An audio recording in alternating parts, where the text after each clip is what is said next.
Music has a unique way of showing us the reality of life, the way one can encapsulate the essence of human emotions through music, perhaps not possible in any other way.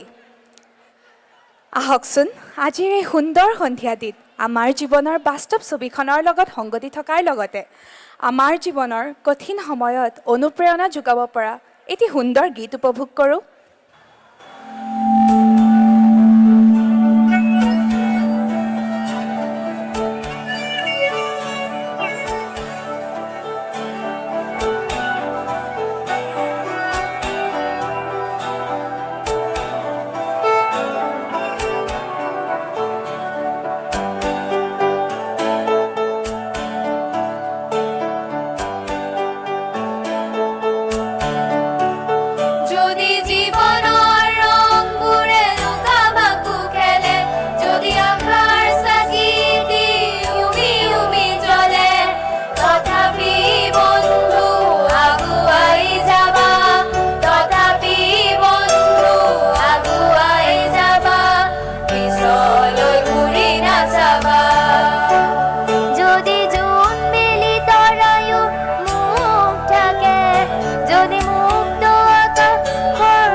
Happy